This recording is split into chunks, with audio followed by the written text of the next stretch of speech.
வீடு பிரம்மாண்டமா டிசைன் பண்ணியாச்சு, நம்ம எதை வச்சு கட்ட போறோம் அப்படின்னு ஒரே ஒரு நோக்கம், டக்குன்னு செங்கலை வாங்குறோம் கட்டுறோம், வேற ஆப்ஷனே யோசிக்கிறதில்ல அப்படின்னு நினைக்கிற உங்களுக்கு ஒரு சின்ன பாயிண்ட்ல ஸ்டார்ட் பண்றேன். ஒரு மொபைல் வாங்க போறோம். நம்ம மொபைல் எதுக்கு யூஸ் பண்றோம்? வெறும் கால் பண்றதுக்கு மட்டும் தானே. அதுல ஏன் நமக்கு இன்ஸ்டாகிராம் வேணும், அதுல ரேம் ஸ்பீட் என்ன அப்படின்னு ஒவ்வொன்றா டீட்டெயில யோசிக்கிறோம். ஸோ அதே மாதிரிதான் அதோட கான்ஃபிகரேஷன்ஸ் வாழ்க்கையில நமக்கு அப்கிரேட் ஆகிட்டே இருக்கு. ஸோ செங்கலுக்கு மாற்றா இன்னைக்கு நிறைய ஆப்ஷன்ஸ் வந்துருச்சு.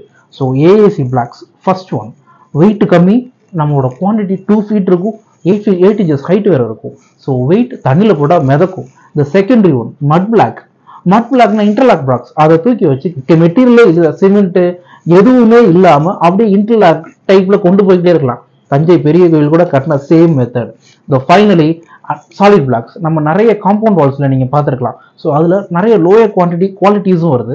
ஸோ அதுக்காண்டி நம்ம மெட்டீரியல் நம்மளே சூஸ் பண்ணி நேராக போய் அந்த கலெக்டிங் ஏஜென்ட்ஸை மீட் பண்ணி அந்த மெட்டீரியல் இன்னும் குவாலிட்டியா நீங்க வாங்க முடியும். ஸோ கன்சல்டன்ஸ் சம்பந்தமா for more details and follow பண்ணிக்கோங்க. தேங்க்யூ.